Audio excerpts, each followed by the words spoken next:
Hey everyone, it's that time of the week, comic haul time. I'm going to show you some of my newly picked up comics, this week's comics, and a sampling of recent hauls in and around the Labor Day weekend and the weekend before it. Not everything. I'll save all the Batman for a Batman video I'll do later.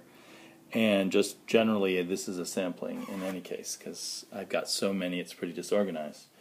But one thing I got in the mail, because I was trying to catch up with Black Mask, I got Transference #1, and I got The Disciples #1. I have Transference #2. I think Transference #3 came out, but I never found it anywhere. So getting Black Mask books may just be too much of a hassle. We'll see. I have asked my comic shop to put both of these on my pull list, I believe. Then a brand new to me comic book company was suddenly on the racks at my comic book store. I tried to ask the somewhat surly guy there what he knew about it, and he just muttered a few things, so he probably didn't know anything about it. It's called Guardian Knight Comics, which is not too promising. A number of their books seem to already be in progress, like issues 2 and 3, and they were like $3.99. This issue 1 of this one, called Moonstreak, was $1.99, so I thought I'd try it. But I'm guessing these are going to be $3.99 books, so they're going to have to be at Black Mask levels to really tempt me in. I peeked at it in the store, and the art wasn't horrible, so I thought, ought to give a new indie, an indie publisher a chance. We'll see how it is. It's not bad art. So that was interesting. Then I've picked up Starfire, which I'm reading with my daughter with a little bit of trepidation, as it's always full of some sexual jokes that she doesn't get. But Gotham Academy. You know what? My daughter has stopped wanting to read this, and I keep getting it, thinking she'll change her mind soon. And I've been liking it enough, especially when I read it with her.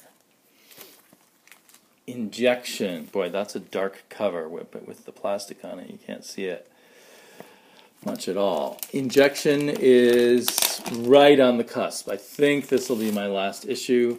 This issue and the ones before it, I think it's issue 5, make up the first trade I saw. So this is a good stopping point. If I do get curious about it, people say it's great, I can always start getting the trades. So it's only if something in this issue, maybe we shouldn't look at it too closely. It's only if something in this issue makes me say, I've got to read it next month, will I keep going with it.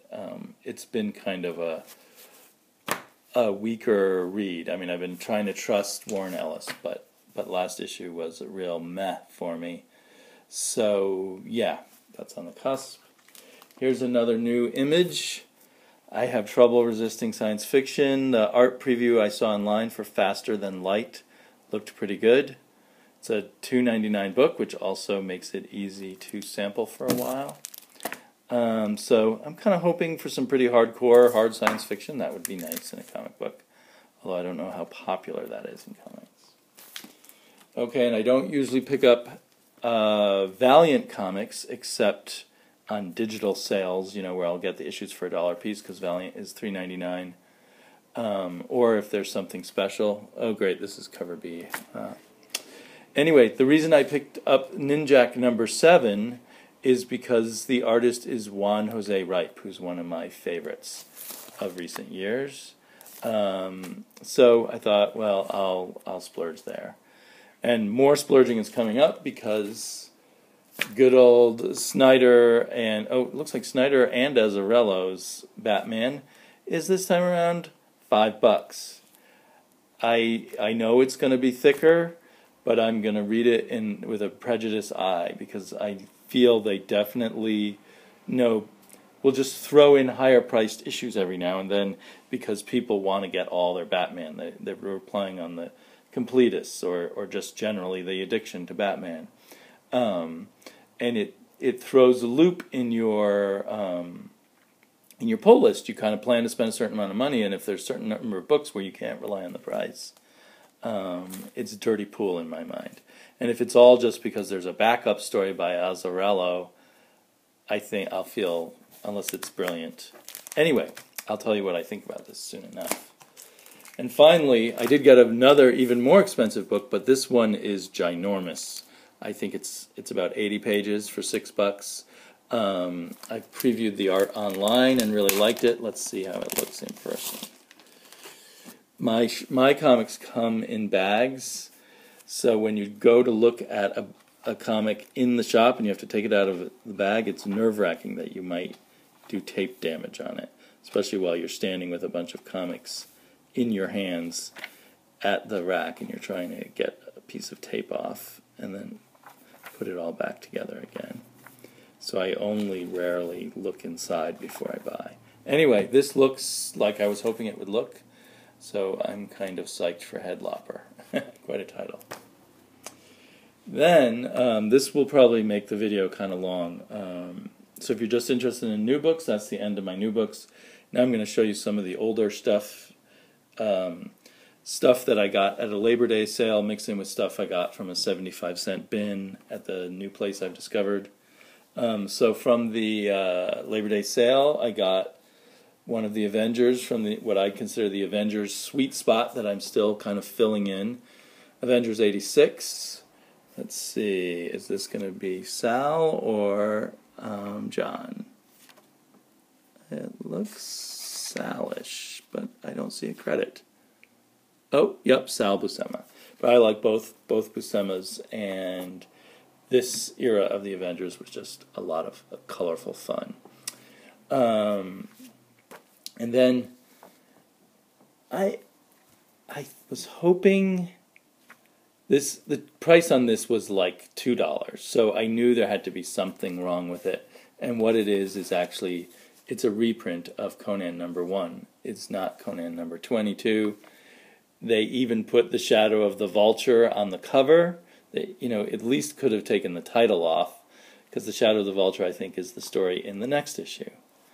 These ones are out of their bags because their bags were so ratty. I'm about to put them into Mylar. Next up in my comic book quests are Jack Kirby, Mr. Miracle. I just own a few copies of this in the originals. I own lots of reprints. So I want to get them all in the originals now when I can find them for an okay price. I don't need perfect copies. I do like the covers to be nice. And so I'm pretty happy with this. Occasionally, again, buying things in bags I've found kind of outrageous. I think I bought either New Gods or Mr. Miracle that had all the ads taken out of it, and then it was restapled together. It was really bizarre. So there's another Mr. Miracle, which I think tells the story of the person who trained Mr. Miracle, Himon, if I'm remembering correctly. There's another Mr. Miracle I bought, but it's lost in the shuffle at the moment. And just have a few more original New Gods issues to get. I don't think I already have this one. I have been sort of in the rush to buy things, buying doubles of some things. I remember clearly reading this in the original, and I had got multiple reprints of it also. Commandy. I, for the longest time, have not had issue 2 and issue 4. And I accidentally bought issue 3 twice, thinking that was the one I was missing. And now I have accidentally bought issue 2 and issue 4 twice, once at the Labor Day sale and once on eBay, so I'm really kicking myself there. But I love Commandy so much, it's kind of fun to have extra copies. I am going to be sending a few copies to a friend, but mostly I'm keeping my extras for now. And then this is from the 75-cent bin. I got the entire Forever Evil, which I was planning to buy in hardback or paperback in a while, but when I just saw it all there for 75 cents a piece, so what did it end up costing me? $5 or $6. I just got the whole thing. It's the kind of thing that I think if I was getting month by month, I would have felt a little annoyed by, plus the high price. So at a low price and reading it all at once, I think I'll enjoy it quite a bit.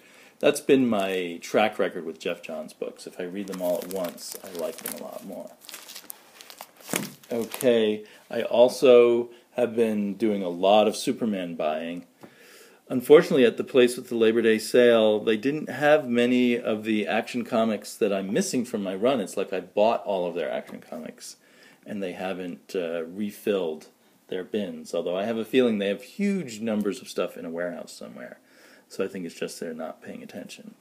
But I have the issue before and after this one, 401. I think it's a Nick Cardy cover, but it's during an era where there were a lot of Neil Adams covers, and so I decided I wanted the whole run of it. It's hard to find comics from this era that don't have this white stripe down the side, which I think means they cut the comic wrong, but I'm not too worried about that. As long as and I don't mind there's a little bent corner. I'd prefer not to have that, but I don't mind that too much. This was a very cheap copy. But otherwise, the cover's fine. I just don't like writing or stamps on the cover or rips or really large flaws. And then from the cheap bins, this is from 1982, a Superman annual that promises to have their current Superman plus the Golden Age Superman. I don't know if that means a reprint or they'll really meet. Kurt Swan art, which I've developed an affection for. Where's that Kurt Swan there? Anyway, I've developed a big affection for Kurt Swan art, which I hated as a kid. Oh, speaking of kids and art, I don't know if I had that out there. I've got the 4-issue miniseries of The World of Smallville. Who's the art in here by? It's by someone interesting, Kurt Schafenberger, who was kind of the Superman artist, I think. And maybe a Captain Marvel artist, too. These are a little bit beat up, but nothing terrible, from the 75-cent bins. Here's the other issues. They're in bags so old they're all stuck to each other. So we'll see how they smell when I open them up. I got to buy more Mylar. And then I only have 2 of the issues here of Superman for All Seasons, one of those prestige format thingies. But I did get all 4 of them for 75 cents a piece. And I don't know if I'll like this or not. Here's one very interesting to me because in my nostalgia mode, Walt Simonson is a big favorite. I didn't know he ever did Superman, and this is a Superman annual he did. It doesn't look very detailed. It doesn't look like Simonson at his best, like maybe one of those periods where you wish he had an inker. But I'm still kind of excited to see Walt Simonson writing and drawing Superman. Kryptonite No More. Where have I heard that one before? And then it has a guest gallery in the back of. There is Jeff Darrow doing Superman. Todd McFarlane. It's funny thinking of Jeff Darrow and Todd McFarlane as being equal celebrities. Actually, probably at the time, Jeff Darrow was lucky to be in a book with Todd McFarlane. And John J. Muth, for those of you who know you're kind of obscure Vertigo artists. Michael Golden, that's interesting. Wouldn't a Michael Golden Superman series have been an interesting thing? I don't think such a thing exists. Who's this? I can't see the name. And Frank Miller doing Superman. Kind of a kinder, gentler Superman than we know him for in The Dark Knight. I thought there was, I guess it's another one where I found a Mobius. But anyway, I thought those were interesting. And here is something, this was part of a larger series about the Justice Society of America, but this was a one-off written and drawn by Alex Ross. I thought it was painted. It looks painted, but it's actually kind of semi-painted in black and white and then colored by Alex Sinclair to look like real paintings. But it's beautiful. It's pretty awesome. And it's a semi-direct sequel to Kingdom Come, because it's the Kingdom Come Superman who's traveled through dimensions and is now in the regular young Superman's universe.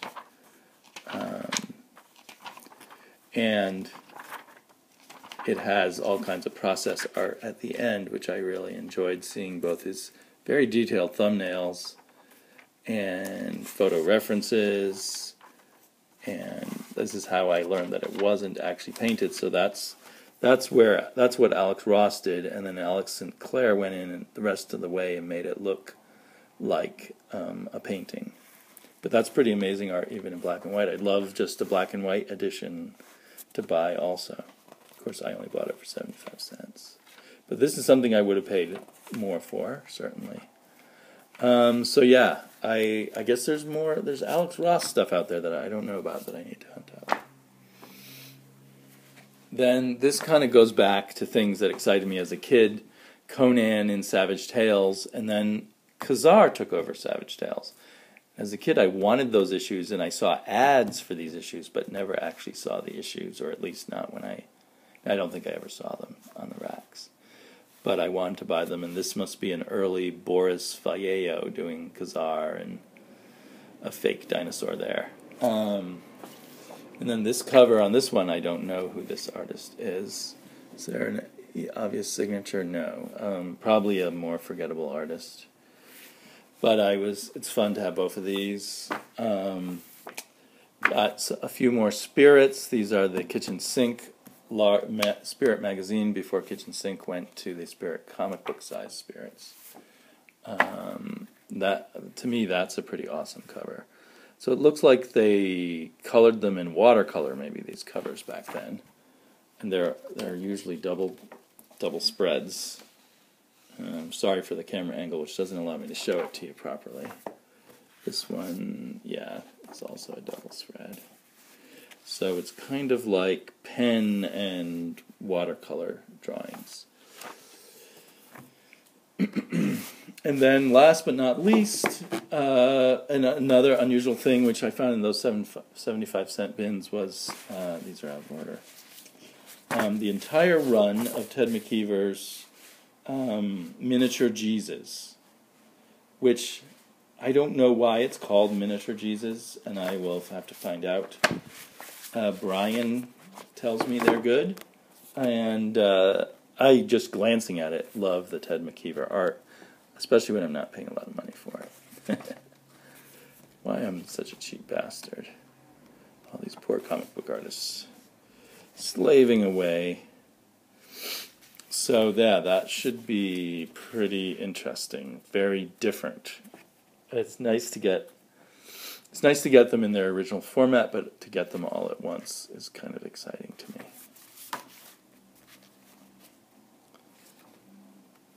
So, yep, there you have it, the binge shopping that goes on and on. I think actually I am pretty stopped for now, just to get my regular weekly pull for a while.